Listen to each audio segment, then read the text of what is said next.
So maybe just one more question. I can read a quote I read that just a minute. That as a top athlete, you have to go an extra mile with your workout, with your diet. And for ladies, they judge the way you look at your skin, your beauty, and presentation. So maybe you can explain a bit. It's not just about how strong you are. It's also about the overall presentation. Yeah, you see, in fitness, for bodybuilding, they don't test strength. They don't test strength. They test. For us, it's more like present. It's like what they see. There's another category for strong men and strong women. Those ones is where now there is a test of strength. Is where the heaviest lifter, the woman who lifts the heaviest, or the guy who lifts the heaviest wins. But for us, behind the scenes we work. Then we present the physique.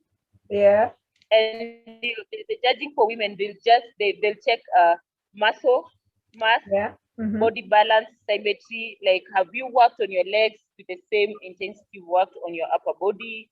Have you neglected some parts? You see, I want a waist without the legs, or I want the waist without the shoulders. They'll have to check whether you are in that group, because you have to balance you have to bring a symmetry that shows balanced training. Don't neglect a body part. Okay. So and they also check the overall beauty. How well do you take care of your skin? It shows on stage. You tell someone who doesn't like hydrate, or someone who doesn't and that's why we also have to do a lot of facial. We have to bring out a beauty in muscle presentation. Like I remember in the show I did, the rules were the bikini women have to bring a sexy appeal on stage. It's you have muscle, but you're graceful and feminine and beauty. You have to bring beauty into muscle, or muscle into beauty. I don't think they also judge that. I don't think we know that it's possible. Because people have the sense of associating muscle with masculinity. But trust me, there's a lot of femininity and beauty and softness and grace in muscle that we women bring. And they also check confidence. How confident are you? How do you present yourself on that stage? Like you can have a really good physique and package and the looks and the makeup and the hair, but when you walk on stage, you're nervous. So the judges will definitely see the fear. So you have to come on that stage, smile and catwalk and take your steps like on the stage. It's also what they look for, that confidence that you bring. So if I'm just to differentiate a bit, so there is CrossFit, there is bodybuilding, there is wellness, and there is bikini. No, wellness is in bodybuilding. Oh, bodybuilding. There's CrossFit. There's strength, strongman. We usually just call it strongman, although it has strong women in it. And there is bodybuilding. Those are three, right? Then there's these other people called power lifters. So those are basically, without now going into other sports, those are the basically under the umbrella of fitness. CrossFitters, I call CrossFitters the fittest in the world, because their competitions are those with circuit workouts that are marked by time. So it's how fast, how strong you are. Then there's the strong men. It's the heaviest. How much can you carry? How much can you lift? Those are the strong men. Those now are the strongest. Those are the people who are lifting 300, 400, 500 kilos. And then there's also powerlifting. Powerlifting is where it's not associated with, it's where you find the smallest people lifting really heavy weights, specific techniques. If you know Winnie Accord, you know what I mean. If I saw? She's a powerlifter. She's an Olympic. If you know Winnie Accord. Winnie Okon. She's an Olympic powerlifter, not weightlifter, not powerlifter, weightlifter. Yeah. So theirs is structured, and they don't really build heavy physiques. Most of strongmen are big in size. Weightlifters are not big. You'll find a 60 kg person snatching 100 plus. And then there's us. Yeah. Us are the models of the industry. We train behind the scenes, and then we bring the bodies. Then you show. And show. Yeah. we are the models of the industry. So now in bodybuilding is a categories are divided depending on what the judges are looking for. Like in women, there is women bodybuilding. Now that is extreme. If you check out women bodybuilding on YouTube, now you'll know women can put on muscle more than men, actually, not just like men, more than men. And then women bodybuilding will humble you. You'll actually, if you walk to a group where there's bodybuilding, the category that competes as women bodybuilding, they will tell you there's no limit to what we can look like. And then there's women physique. There's women figure. All those are the top muscle categories in women. Then there's wellness and bikini. That's wellness are bigger than bikini, but soft at the same time. Bikini are tiny and with muscles. We are the size 6 with muscles. Yes, we are very tiny. Okay. The size 6 that has muscle. Wellness is like the size 10 that has muscle. The rest ones are pure muscles. The upper categories are pure muscles. Oh, that explains a lot, because like when I look at Evelyn, she's soft. She's soft. Yeah. But thick. Yeah. So you wonder how come she's soft and there's muscle? Exactly. They are the advanced bikini. They have bigger muscle sizes. That's the only difference with our. Now my category, you have to be tiny. You have to be tiny. But with muscle. It's not being thin. Yeah. It's being lean. Lean with visible muscle definition. For her, you have to have muscle definition with size. They are bigger. Then the physique and the figure and the women bodybuilding, you have to be packed with muscle. There is no softness to that. But they have, as much as you're packed with muscle and not soft, you have to bring a feminine aspect into that hardness. You have to have your makeup and catwalk on stage and flex in a hardcore way, yet graceful. I think it's exciting. Like that. It's exciting. It's really exciting, by the way. Very. It doesn't have that girly feeling of like a beauty contest, because here there's strength. No, it's not beauty pigeons, no. Yeah. It's not runaway modeling. Yeah. It's what can I call it? It's a different kind of beauty. And what is sad about it, it's a beauty that most people don't understand or appreciate or perceive as beauty. Yeah. If they actually majority perceive it as a challenge. Yeah, especially when you they are meant to understand it, especially competitive male athletes understand it. Not that they want so much to be associated with you or anything, but they understand that kind of the beauty I'm talking about. They know how you've gotten there. Like when I walk in town in a sleeveless top, the reception I get from men is, wow, we are nice chapa. Now you get like they don't perceive it in a beautiful way. They see it as a challenge. It's something that threatens their masculinity ego. Yeah. Well, society, that will take quite some time. Yes. Yeah. So do you work with a team? Like if you have to look this good, then have you learned to do things by yourself, or you have people behind the scenes who work on it? Trust me. the process is personal. Yeah. The glory is communal.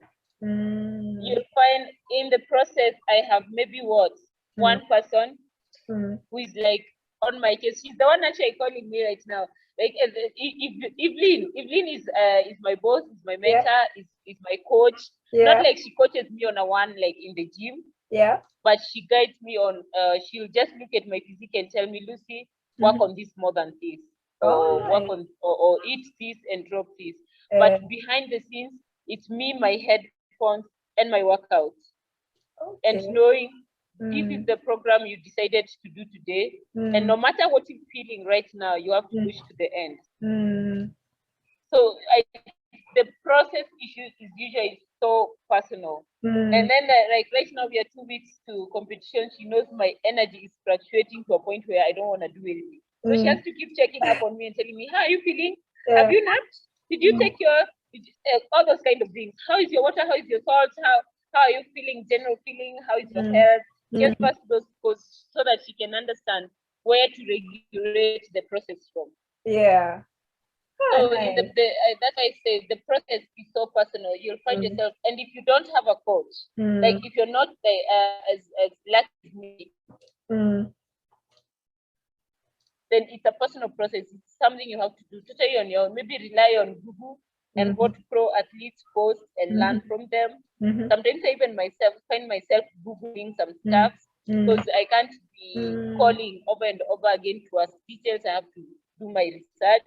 Yeah. I have to know how to observe my body and measure how it's progressing. But then when it comes to going on show, you are a people's athletes. But the process, the painful part, it's your process. That's why I say the behind the scenes are very personal. Yeah. But out there, you are a representative of a bigger picture than yourself. You are. So you have to do the process quietly and painfully for to paint a bigger picture. I say, I'll do this so that when I'm on that stage and a girl somewhere, maybe watching me from a TV or YouTube or social media, sees me and says, I want to be like her. Yeah. It doesn't matter what I go through in the darkness of the gym. Yeah. What people don't understand. That's what I'll deal with. That's okay. But I hope when I get there now, the chance to attend that competition and step on that stage, I inspire someone sitting somewhere or watching from somewhere. Like yesterday, yesterday I went to another gym and met this lady who had come for using coach for the stage movement coaching. And she's like, I decided to compete after I saw you. You've been my role model for a year plus. I'm like, okay, wow. Now those are the people that I know are watching somewhere that I actually don't know, but they know me. And I have to keep doing it for me because now it's bigger than me. Yeah. It's bigger than my pride and my ego and everything. It's where I'm in the sport as much as for myself, but also for the women who would want to be here. Or who would think it's not doable. I can prove that, okay, if she can do it, then what is holding us back? Yeah. I like that.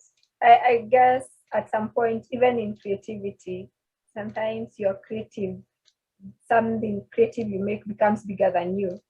Then you cannot just lie down and lose the motivation, because now it's out of your hands, would say. It's now out of your hands. Is where when I lived and when people tell me, wow, like today in the morning I went for weight and there's this guy next to me and say, hey, una leg press kuliko mwanaume. I was like, dude, you have no idea the strength that these skinny girls you see around the gym carry. Don't just see. I tell people, you see me in home clothes and people wonder, do you even go to the gym? So people only know I go to the gym when they see me in a bikini. Because they now see muscle. But in normal clothing, I look like a normal. And it's because sometimes you have to, you have gotten to this point where it's humbling. Knowing that you're now in a mentor's shoe, you're now in a role model's shoe. It's humbling. And it's also the energy that carries me on every day, telling me you can't drop down now. Because someone is watching and someone is doing it because you're doing it. You've become they have become they've become the reason why I ride on. I ride on because I don't want to let someone who is still yet to grasp the discipline. I don't want to be the reason why they lose motivation. I want to be the reason why they cry even harder and say, if Lucy is only 3 years in the process and she looks like this, then it's workable, it's working, it works, it's not a lie. And then we can do it, and then they get it. And when they get in, I definitely know some people are also watching them. So that's where we grow the community of people doing it. And that says you are a giver, because your motivation is not even how much maybe you earn from it. It's become more of giving back. So at the moment, it's I wouldn't say I've made anything out of it, especially from the monetary perspective. From the monetary perspective, but I say if we become pioneers for something in future to be worth it, it have had to start with pioneers. It has to start with people who did it as, what are they called, missionaries. Where you did it for free, you preach it until it becomes a high price commodity. Where now you are expensive. You become an expensive category. And I know it will get there, because now I can see more people coming into it and more people opting healthy lifestyles. I started competing on a lineup of 3 people, and then it grew to 10, and then to 15. And the one I'm expecting is gonna belong. And that is how. And when I meet someone who says, I decided to compete after hearing your story and seeing you compete and seeing you do it, then I know it's working. We are preaching it. And now we're just gonna have to be pioneers, preach it until people find. You're the founders. Yes. Thank you so much. I feel like you've given me even more than I was expecting. Thank you for being so free with your information. I think it's not the end. Maybe we can have another chat in future. And I'm thinking, like you're saying, there's awareness that is needed. And I guess the more we talk about this, the more people get to know even what is this we're talking about. So we could say, like, today is an introduction, but maybe in future we'll have another one. We give it as much exposure as, and I appreciate you let me talk about it. That's why I said I like sharing my experience, because every day I know if it reaches 5 people, those 5 people can reach it to 10, and the 10 can grow into 100. And it will eventually grow to much longer legs, and more people know about it. That's why I appreciate you so much for giving me this chance to talk about it. Thank you. About my story. Thank you too. Do you have something to add before we end? Anything you'd like to add? I'd say women embrace fitness, embrace health, because the most health conditions associated with women have no exact medical treatment. And if we don't embrace health, trust me, the men won't do it for us, because they are pushing us into unhealthy lifestyles instead of pushing us into healthy lifestyles. And that I'm talking from experience. Men have pushed women into using contraceptives. Sad, but I still haven't figured a way of dealing with that. Maybe that's a topic we'll address in future sometimes. Hopefully. And when that is one way I'd say they are pushing us into unhealthy lifestyles. Men are threatened by good-looking women, so they'll prefer having an obese woman to reduce competition. So they're pushing you into unhealthiness. You will be sabotaged in the name of love by chocolates and pizzas and nights out and wine and dine. That's a person pushing you into unhealthiness. And we have to stand for ourselves and embrace health. Mm-hmm. Because our conditions are painfully personal and something that we can't talk in public. Yeah. Our conditions are painfully personal. It's very uncomfortable to talk out, to discuss PCOS with people. It's painfully uncomfortable to discuss missing menstrual cycles with people.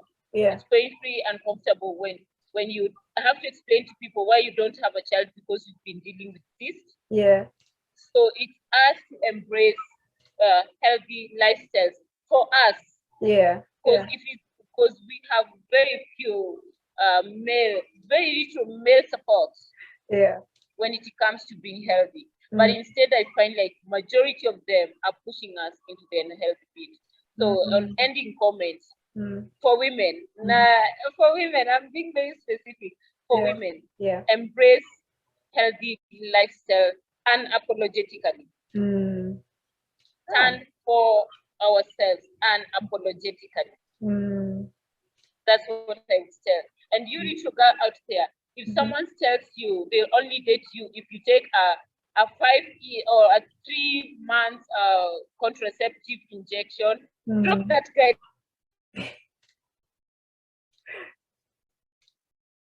I lost you. Help for the pleasure. Stand up and stand if you can, and you stand up and you stand for someone for themselves. We have to be a community for us to stand for ourselves. Yeah. Oh, thank you. Thank you very much. This has been lovely.